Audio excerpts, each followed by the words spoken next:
സന്ധ്യ കൽപ്പകശ്ശേരി പുഴയുടെ നെഞ്ചിലേക്ക് ഒരു മണവാട്ടിയെപ്പോലെ നാണിച്ച് ചാഞ്ഞു തുടങ്ങിയിരുന്നു. ഓളങ്ങളിൽ തട്ടിത്തെറിച്ച അസ്തമയ സൂര്യന്റെ അവസാനത്തെ ചെങ്കതിരുകൾ ഒരു പിടി സിന്ദൂരം വാരി വിതറിയ പോലെ ശോഭിച്ചു. കാലം തെറ്റിപ്പെയ്ത തുലാമഴയുടെ കുളിരുള്ള കാറ്റ് രാഘവന്റെ ഓർമ്മകളുടെ പുസ്തകത്തിലെ താളുകൾ ഓരോന്നായി മറിച്ചു. അയാൾ പുഴയുടെ കൽപ്പടവിൽ അനങ്ങാതെയിരുന്നു. ഓരോ ഓളവും അയാളുടെ ഹൃദയത്തിൽ ഓരോ ഓർമ്മയുടെ തിരയിളക്കം സൃഷ്ടിച്ചു. ലതയോടൊപ്പം എത്ര സന്ധ്യകളിലൂടെ വന്നിരുന്നിട്ടുണ്ട്. അവളുടെ കൈകൾ കോർത്തുപിടിച്ച് വരാനിരിക്കുന്ന നല്ല നാളെയെക്കുറിച്ച് സ്വപ്നം കണ്ടിട്ടുണ്ട്. അന്ന് ഈ പുഴയ്ക്ക് കൂടുതൽ സൗന്ദര്യവും ഓളങ്ങൾക്ക് കൂടുതൽ സംഗീതവും ഉണ്ടായിരുന്നതായി അയാൾക്ക് തോന്നി. അച്ഛാ, അരികിലിരുന്ന് പുഴയിലേക്ക് കല്ലുകൾ പെറുക്കിയെറിഞ്ഞ് ഓളങ്ങൾ സൃഷ്ടിക്കുകയായിരുന്ന മകൾ ലക്ഷ്മിയുടെ നേർത്ത വിളി ഒരു മണിനാദം പോലെ അയാളുടെ കാതുകളിൽ പതിയെ വന്നലച്ചു. ഓർമ്മകളുടെ ആഴങ്ങളിൽ നിന്ന് അയാൾ ഞെട്ടിയുണർന്നു. ലക്ഷ്മി അയാളുടെ കയ്യിൽ പിടിച്ചു കുലുക്കി. അവളുടെ കുഞ്ഞിക്കണ്ണുകളിൽ ആകാംക്ഷയും അല്പം പരിഭവവും നിറഞ്ഞിരുന്നു. എന്താ എന്റെ മാലാഖക്കുട്ടി എന്ന് അയാൾ അവളെ നെഞ്ചോട് ചേർത്തുകൊണ്ട് വാത്സല്യത്തോടെ ചോദിച്ചു. അവളുടെ മുടിയിഴകളിൽ തരോടുമ്പോൾ അയാളുടെ വിരലുകൾ വിറയ്ക്കുന്നുണ്ടായിരുന്നു. നമുക്ക് വീട്ടിൽ പോകാം, ഇരുട്ടായി തുടങ്ങി, എനിക്ക് പേടിയാവുന്നു, അവൾ ചുറ്റുപാടും നോക്കി പറഞ്ഞു. പുഴയുടെ മറുകരയിലെ കാടുകളിൽ നിന്ന് ചീവീടുകളുടെ ശബ്ദം ഉയർന്നു തുടങ്ങിയിരുന്നു. അയാൾ അവളെ ചേർത്തു പിടിച്ചെഴുന്നേറ്റു. രാഘവം എന്ന തറവാട്ടു വീട്ടിലേക്ക് നടക്കുമ്പോൾ നനഞ്ഞ മണ്ണിൽ അവരുടെ കാൽപ്പാടുകൾ പതിഞ്ഞു. വീട്ടിലേക്കുള്ള വഴിയിലുടനീളം അയാൾ മൗനിയായിരുന്നു. വീട്ടിലെത്തിയതും ലക്ഷ്മി ചെറുപ്പൂരിയിട്ട് സ്വീകരണമുറിയിലേക്ക് ഓടി. ഭിത്തിയിൽ തൂക്കിയിട്ടിരുന്ന പൊടിപിടിച്ച ഫോട്ടോ ഫ്രെയിമുകളുടെ കൂട്ടത്തിൽ എന്നും പുതുമയോടെ തിളങ്ങുന്ന ആ ചിത്രത്തിലേക്ക് അവൾ വിരൽ ചൂണ്ടി. അച്ഛാ, ഇതാരാ? ഈ ചിരിക്കുന്ന അമ്മയാരാണ്? ആ ചോദ്യം ഒരു ഇടിമുഴക്കം പോലെ രാഘവന്റെ നെഞ്ചിൽ തുളച്ചുകയറി. വർഷങ്ങളായി അയാൾ കേൾക്കാൻ ആഗ്രഹിച്ചതും അതേസമയം കേൾക്കാൻ ഭയന്നതുമായ ചോദ്യം. ആ ചിത്രത്തിൽ ഒരു വാഗപ്പൂവ് പോലെ ചുവന്നു തുടുത്ത് ലോകം മുഴുവൻ വെട്ടിപ്പിടിച്ച സന്തോഷത്തോടെ ചിരിക്കുന്ന ലത, അവന്റെ മാത്രം ലത. കണ്ണടച്ചാൽ ഇന്നും ഒരു വാഗപ്പൂമണം പോലെ, ഒരു കുളിരുള്ള കാറ്റുപോലെ മനസ്സിൽ നിറയുന്ന ഓർമ്മ.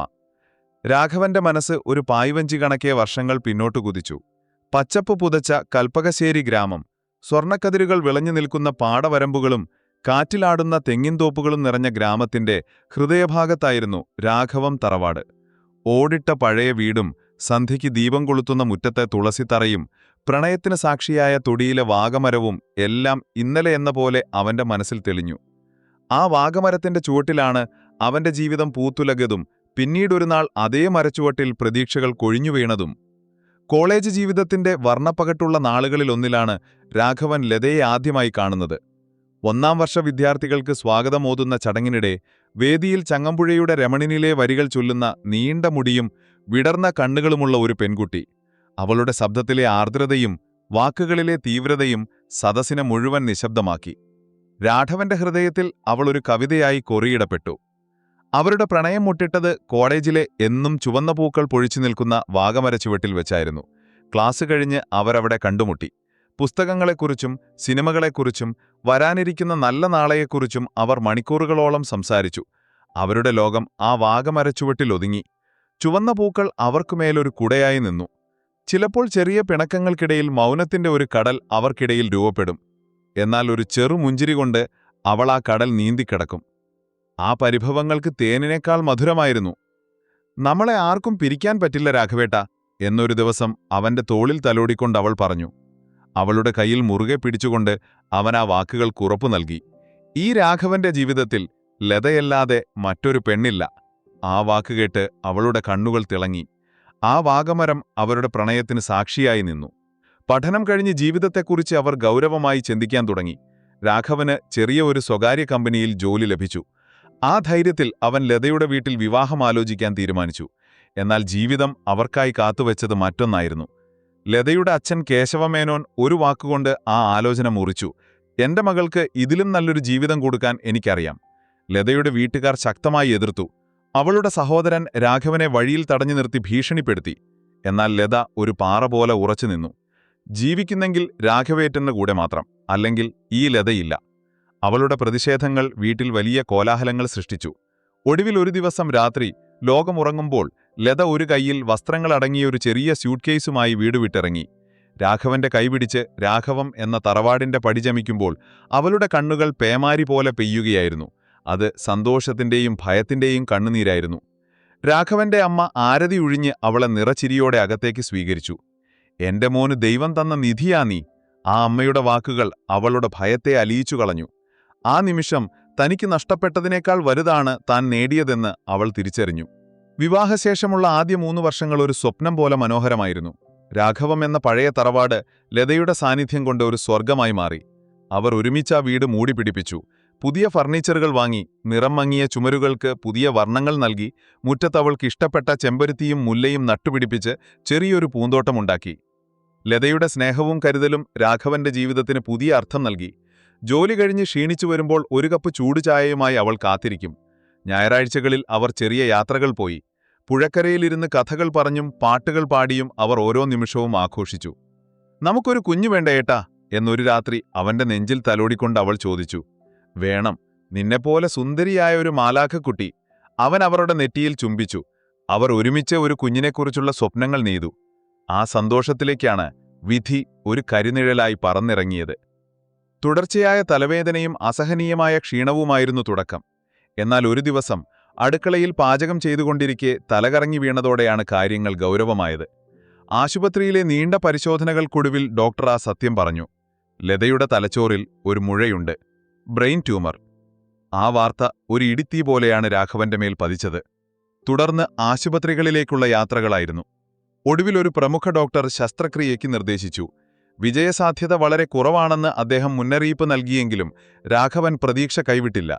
തന്റെ ലതയെ തിരികെ കിട്ടുമെന്ന പ്രതീക്ഷയിൽ അവൻ ഉള്ളതെല്ലാം വിറ്റുപെറുക്കി ശസ്ത്രക്രിയയ്ക്ക് തയ്യാറായി. പക്ഷേ വിധി ക്രൂരമായിരുന്നു.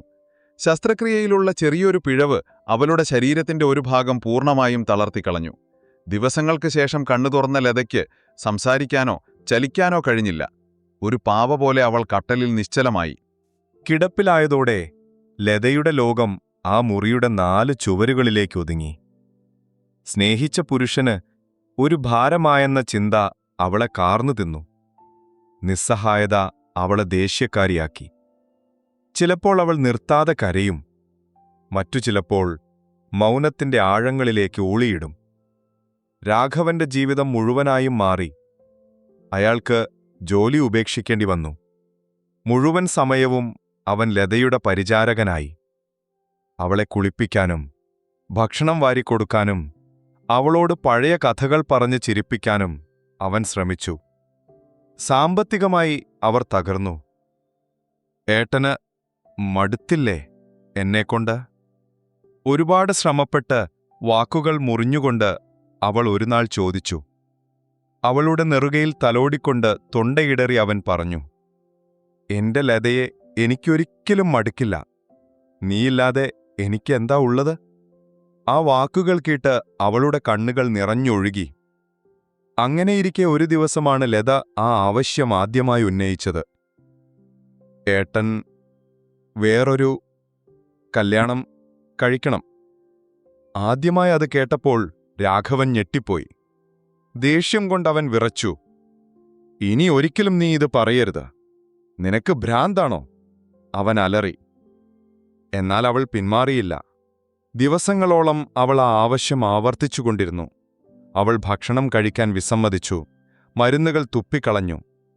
"എനിക്ക് പോയിക്കഴിഞ്ഞാൽ ഏട്ടൻ തനിച്ചാവരുത്. ഏട്ടന് നോക്കാൻ ഒരാൾ വേണം." അവളുടെ കണ്ണുനീരിനും നിർബന്ധത്തിനും മുന്നിൽ രാഘവന് ഒടുവിൽ കീഴടങ്ങേണ്ടി വന്നു. രാഘവൻ തന്നെയാണ് ഗീതയെ കണ്ടെത്തിയത്. ദൂരെ ഒരു ബന്ധത്തിലുള്ള അച്ഛനും അമ്മയും നഷ്ടപ്പെട്ട് സഹോദരന്റെ വീട്ടിൽ ദുരിതത്തിൽ കഴിയുന്ന ഒരു പാവം പെൺകുട്ടി. രാഘവന്റെയും ലതയുടെയും അവസ്ഥ മനസ്സിലാക്കിയതുകൊണ്ടാവാം അവൾ ആ വിവാഹത്തിന് സമ്മതിച്ചു. ആരവങ്ങളോ ആഘോഷങ്ങളോ ഇല്ലാതെ അടുത്തുള്ള ക്ഷേത്രത്തിൽ വെച്ച് ഒരു ലളിതമായ ചടങ്ങ്.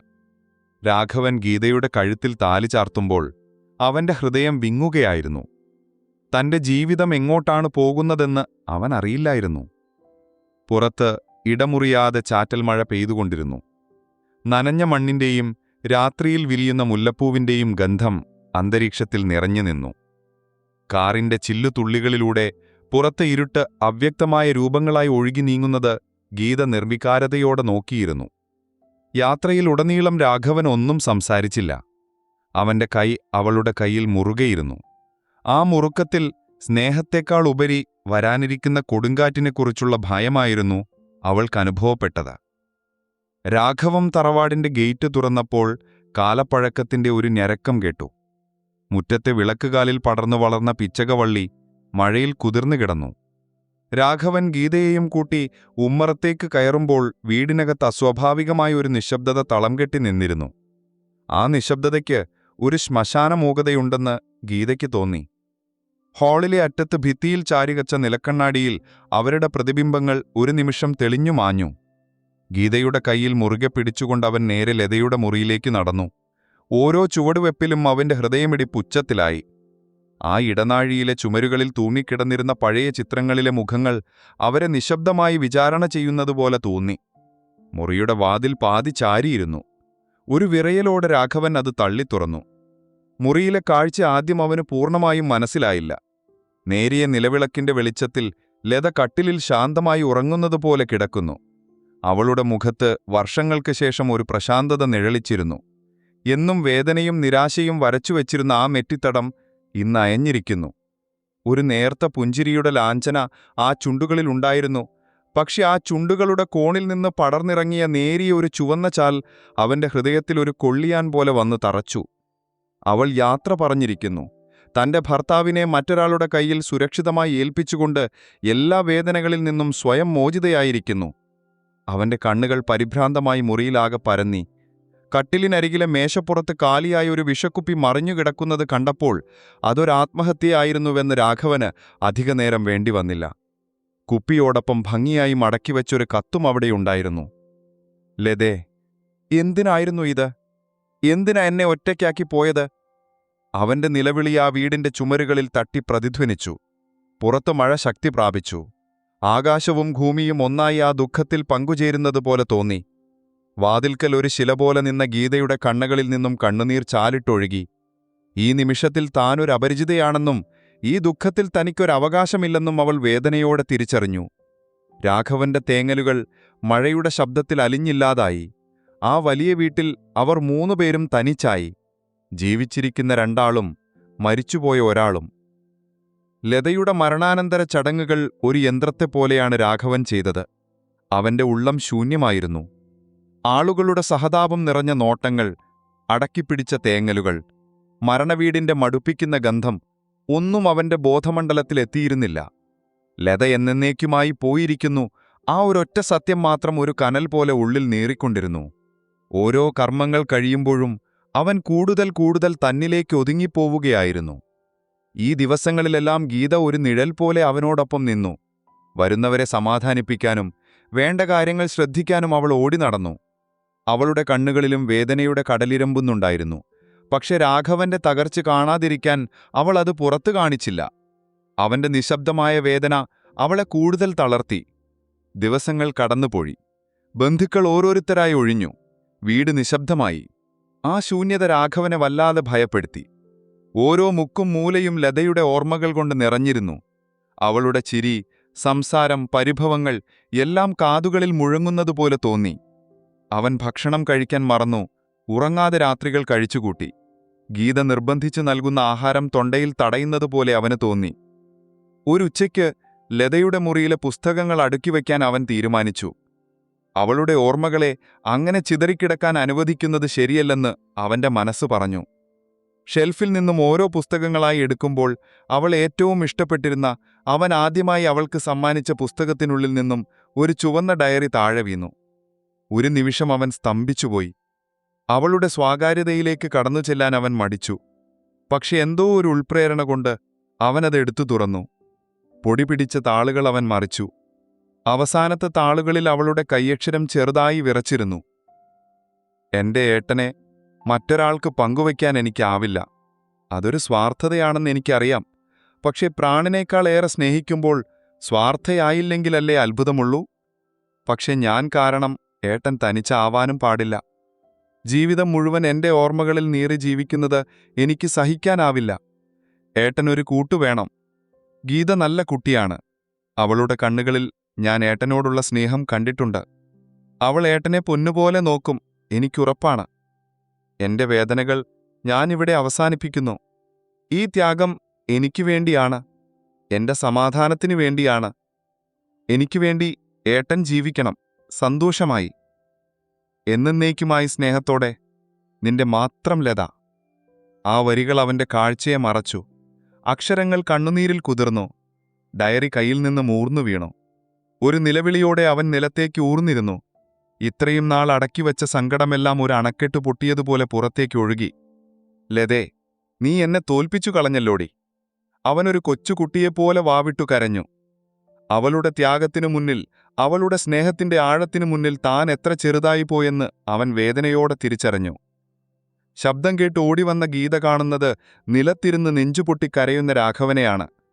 എന്തു പറഞ്ഞ് ആശ്വസിപ്പിക്കണമെന്നറിയാതെ അവൾ ഒരു നിമിഷം തറഞ്ഞു നിന്നു. നിലത്ത് കിടക്കുന്ന ഡയറി അവൾ കയ്യിലെടുത്തു. ആ താളുകളിലൂടെ കണ്ണോടിച്ചപ്പോൾ അവളുടെ ഹൃദയവും ഒരു നിമിഷം നിലച്ചുപോയി. അവൾ അവന്റെ അരികിലിരുന്നു. വാക്കുകൾക്കവിടെ സ്ഥാനമില്ലായിരുന്നു. ലതയുടെ അവസാനത്തെ ആഗ്രഹം അവരുടെ രണ്ടുപേരുടെയും മുന്നിൽ ഒരു ചോദ്യചിഹ്നമായി, അല്ലെങ്കിൽ ഒരു ഉത്തരമായി നിന്നു. ആ നിശബ്ദതയിൽ, കണ്ണുനീരിന്റെ നനവിൽ, ലത അവശേഷിപ്പിച്ചുപോയ സ്നേഹത്തിന്റെ ആഴം അവരിരുവരും ഒരുമിച്ച് തിരിച്ചറിയുകയായിരുന്നു. ലതയുടെ ഓർമ്മകൾ തങ്ങിനിന്ന ആ വീട് ഒരു ശ്മശാന മൂകതയിലാണ്ടിരുന്നു. ഓരോ കോണിലും അവളുടെ ചിരിയും കൊഞ്ചലും നിറഞ്ഞുനിന്നു.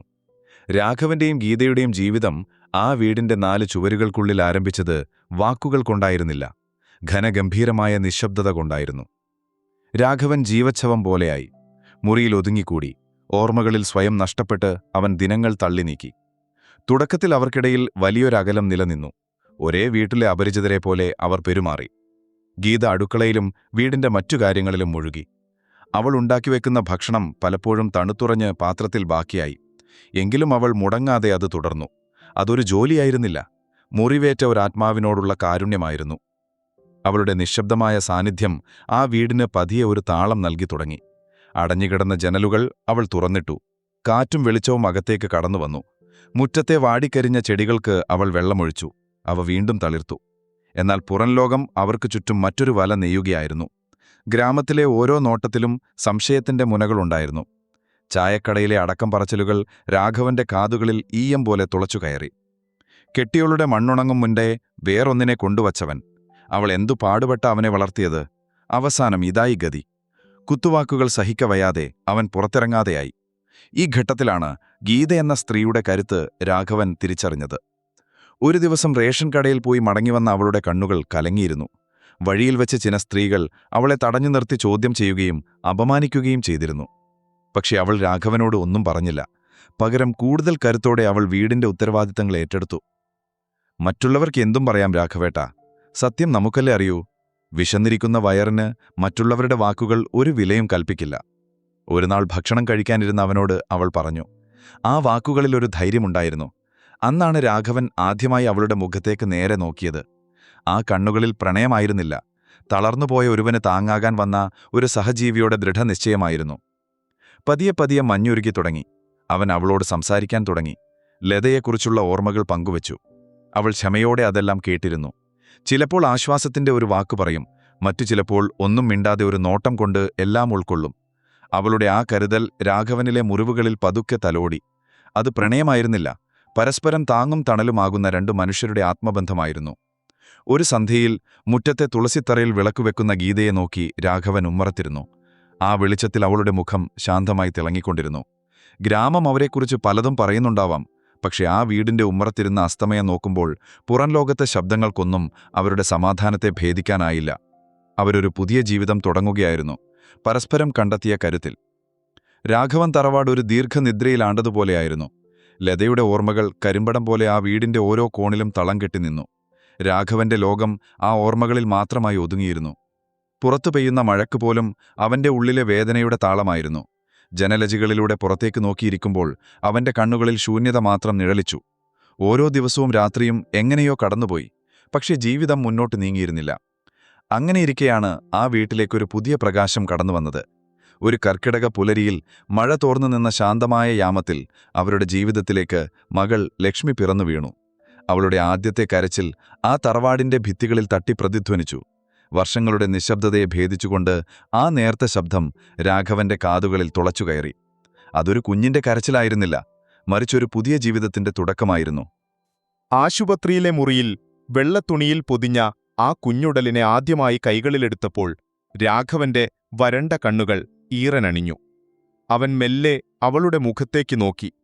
നെറ്റിയിലെ നേർത്ത രോമങ്ങളും കൂമ്പിയടഞ്ഞ കുഞ്ഞിതൾ പൂക്കൾ പോലുള്ള കണ്ണുകളും ചെറുവിരലുകളും എല്ലാം അവനൊരു പുതിയ അനുഭവമായിരുന്നു. അവൾ പതിയെ കണ്ണു തുറന്നപ്പോൾ ആഴങ്ങളിലെവിടെയോ ഒരു മിന്നൽപ്പിണർ സംഭവിച്ചതുപോലെ അവൻ സ്തബ്ധനായി. ആ കുഞ്ഞിക്കണ്ണുകളിൽ അവൻ ലതയുടെ നിഷ്കളങ്കത കണ്ടു. നഷ്ടപ്പെട്ടുപോയെന്നു കരുതിയ സ്നേഹവും മാഞ്ഞുപോയെന്നുറപ്പിച്ച പ്രതീക്ഷയുമാണ് ആ കണ്ണുകളിൽ അവൻ ദർശിച്ചത്. അതവന് താങ്ങാനാവുന്നതിലും അപ്പുറമായിരുന്നു. അവൻ അവളെ നെഞ്ചോട് ചേർത്തുവെച്ച് തേങ്ങിക്കരഞ്ഞു. അത് വേദനയുടെയല്ല, ആശ്വാസത്തിന്റെ കണ്ണുനീരായിരുന്നു. ലക്ഷ്മി, ഐശ്വര്യവും സമൃദ്ധിയും കൊണ്ടുവരുന്നവൾ. ആ പേര് അവൾക്ക് തികച്ചും അനുയോഗ്യമായിരുന്നു. അവളുടെ ജനനം രാഘവന്റെ ജീവിതത്തിൽ പുതിയ പ്രതീക്ഷകൾ നിറച്ചു. അവൻ പതിയെ പഴയ ജീവിതത്തിലേക്ക് മടങ്ങിവരാൻ തുടങ്ങി. ഓരോ ദിവസവും ലക്ഷ്മിക്കുവേണ്ടി അവൻ ജീവിച്ചു.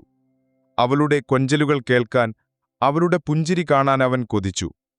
ലക്ഷ്മിയുടെ കളിച്ചിരികളും കുസൃതികളും രാഘവം തറവാടിന്റെ മൂകത അകറ്റി. അടഞ്ഞുകിടന്ന ജനലുകൾ തുറക്കപ്പെട്ടു. മുറികളിൽ പുതിയ കാറ്റും വെളിച്ചവും നിറഞ്ഞു. അവളുടെ കുഞ്ഞിക്കാലടികൾ വീഴാൻ പോകുന്ന മുറ്റം അവൻ വൃത്തിയാക്കി. അവൾക്കായി കളിപ്പാട്ടങ്ങൾ വാങ്ങി, താരാട്ടുപാട്ടുകൾ പഠിച്ചു. ഇപ്പോൾ രാഘവന് ലതയുടെ ഓർമ്മകൾക്ക് വേദനയുടെ കയ്പില്ലായിരുന്നു. മറിച്ച് ലക്ഷ്മിയിലൂടെ പുനർജനിച്ച മധുരമുള്ള ഒരോർമ്മയുടെ കുളിരായിരുന്നു. തന്റെ പ്രിയപ്പെട്ടവൾ അവനൊരു മാലാഖയെ സമ്മാനിച്ചിട്ടാണ് യാത്രയായതെന്ന് അവൻ വിശ്വസിച്ചു. ലക്ഷ്മിയുടെ മുഖത്തു നോക്കുമ്പോൾ അവൻ ലതയെ ഓർത്തു. പക്ഷേ ആ ഓർമ്മകൾ അവനെ തളർത്തിയില്ല, പകരം ജീവിക്കാൻ പ്രേരിപ്പിച്ചു. അവൾ അവന്റെ ലക്ഷ്മിയായിരുന്നു, അവന്റെ ജീവിതത്തിന്റെ വെളിച്ചം. വർഷങ്ങളൊരു പുഴ പോലെ ഒഴുകി നീങ്ങി. കാലം രാഘവിന്റെയും ഗീതയുടെയും ജീവിതത്തിൽ സന്തോഷത്തിന്റെ നിറങ്ങൾ ചാലിച്ചു. അവരുടെ സ്നേഹത്തിന്റെ അടയാളമായി വളർന്ന ലക്ഷ്മിമോൾക്കിപ്പോൾ 7 വയസ്സ്. വീടിപ്പോൾ അവരുടെ കളിച്ചിരികൾ കൊണ്ട് മുഖരിതമാണ്. അങ്ങനെയൊരു സന്ധ്യയിൽ പുറത്ത് ഇടതടവില്ലാതെ മഴ പെയ്യുകയായിരുന്നു. മണ്ണിന്റെ ഗന്ധമലിഞ്ഞു ചേർന്ന തണുത്ത കാറ്റ് തൊടിയിലെ വാഗമരത്തിന്റെ ചില്ലകളെ ഉലച്ചുകൊണ്ട് ജനലിലൂടെ അകത്തേക്ക് വന്നു. സ്വീകരണമുറിയിലെ നിലത്തിരുന്ന് ലക്ഷ്മി പഴയ ഫോട്ടോ ആൽബത്തിലെ താളുകൾ മറിക്കുകയായിരുന്നു. രാഘവൻ ഒരു പുസ്തകത്തിൽ മുഴുകിയിരിക്കുമ്പോഴും അവന്റെ ശ്രദ്ധയുടെ ഒരു ഭാഗം മകളിലായിരുന്നു. പെട്ടെന്ന് ആൽബത്തിൽ നിന്ന് നിലത്തു വീണ ഒരു പഴയ ഫോട്ടോ കയ്യിലെടുത്ത് അവൾ അച്ഛന്റെ അടുത്തേക്ക് ഓടിവന്നു. അച്ഛാ, ഇതാരാ ഈ സുന്ദരി? രാഘവൻ പുസ്തകത്തിൽ നിന്നു കണ്ണെടുത്ത് ആ ഫോട്ടോയിലേക്ക് നോക്കി. ഒരു നിമിഷം അവന്റെ ഹൃദയം നിശ്ചലമായതുപോലെ തോന്നി. നിറച്ചിരിയോടെ അവനെ നോക്കുന്ന ലത. അവളുടെ കണ്ണുകളിലെ പ്രണയം വർഷങ്ങൾക്കിപ്പുറവും ആ ബ്ലാക്ക് ആൻഡ് വൈറ്റ് ചിത്രത്തിൽ ജീവനോടെ തുടിക്കുന്നതുപോലെ അവന്റെ കണ്ണുകൾ നിറഞ്ഞു. ഓർമ്മകൾ ഒരു കടലുപോലെ മനസ്സിലേക്ക് ഇരച്ചു കയറി. അവന്റെ ശബ്ദമിടറി. ഇത് മോളുടെ അമ്മയാ? ലക്ഷ്മി ആകാംക്ഷയോടെ അച്ഛന്റെ മുഖത്തേക്കും ഫോട്ടോയിലേക്കും മാറി മാറി നോക്കി. എന്റെ അമ്മയോ? ഗീതാമ്മയല്ല എന്റെ അമ്മ? ആ ചോദ്യത്തിലെ നിഷ്കളങ്കത രാഘവന്റെ നെഞ്ചിലൊരു നോവായി പടർന്നു. എന്തു പറയണമെന്നറിയാതെ അവൻ മകളെ ചേർത്തുപിടിക്കാൻ ഒരുങ്ങുമ്പോഴേക്കും അടുക്കളയിൽ നിന്ന് വന്ന ഗീത ആ സംഭാഷണം കേട്ടിരുന്നു. അവളുടെ മുഖത്ത് ശാന്തമായൊരു പുഞ്ചിരിയുണ്ടായിരുന്നു. അവൾ അവരുടെ അരികിലിരുന്ന് ലക്ഷ്മിയെ മടിയിലിരുത്തി. അതേ മോളെ, ഞാൻ നിന്റെ അമ്മയാണ്. നിന്നെ പ്രസവിച്ചില്ലെന്നേ ഉള്ളൂ, അവൾ സ്നേഹത്തോടെ പറഞ്ഞു. എന്നിട്ട് ലക്ഷ്മിയുടെ കയ്യിലിരുന്ന ഫോട്ടോ വാങ്ങി അതിലേക്ക് വാത്സല്യത്തോടെ നോക്കി. ഇത് നിന്റെ ലതാമ്മയാണ്, നിന്നെ ഒരുപാട് സ്നേഹിച്ച, അച്ഛനുവേണ്ടി ജീവിച്ച അമ്മ. മോൾക്ക് ഭാഗ്യമല്ലേ 2 അമ്മമാരുടെ സ്നേഹം കിട്ടാൻ. ഗീത ആ ഫോട്ടോ ഭിത്തിയിൽ തൂക്കിയിരുന്ന തങ്ങളുടെ കുടുംബചിത്രത്തിനടുത്തായി വെച്ചു. ലത തങ്ങളുടെ കുടുംബത്തിന്റെ ഭാഗമാണെന്ന് അവൾ എന്നോ പൂർണ്ണമായും അംഗീകരിച്ചിരുന്നു. അവൾ ലക്ഷ്മിയെ ചേർത്ത് പിടിച്ചു പറഞ്ഞു, ലതാമ്മ ഇപ്പോൾ ആകാശത്തെ ഏറ്റവും തിളക്കമുള്ള നക്ഷത്രമാണ്. അവിടെ ഇരുന്ന് മോളെ എപ്പോഴും കാണുന്നുണ്ടാകും, ഒരു മാലാഖയെപ്പോലെ കാവലായി. അന്നു രാത്രി ഉറങ്ങാൻ കിടക്കുമ്പോൾ ലക്ഷ്മി 2 അമ്മമാരുടെ കഥകൾ കേട്ട് എപ്പോഴോ ഉറങ്ങിപ്പോയിരുന്നു. രാഘവനും ഗീതയും നിശബ്ദരായി കിടന്നു.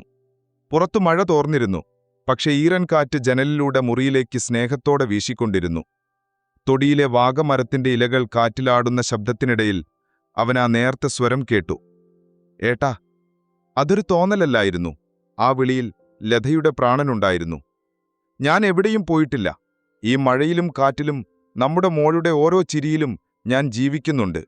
ഞാൻ നിങ്ങളോടൊപ്പം തന്നെയുണ്ട്. രാഘവന്റെ കണ്ണിൽ നിന്നൊരു തുള്ളി കണ്ണുനീർ കവിളിലൂടെ ഒഴുകി തലയണയിലലിഞ്ഞു.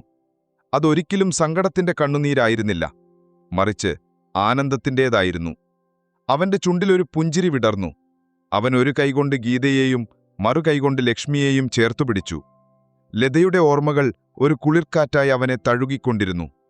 പുഴയൊഴുകുന്ന ശബ്ദവും മഴയുടെ സംഗീതവും കാറ്റിൽ ലതയുടെ പ്രാണനും സാക്ഷിയായി ആ കുടുംബം ആ രാത്രിയെ പുണർന്നു.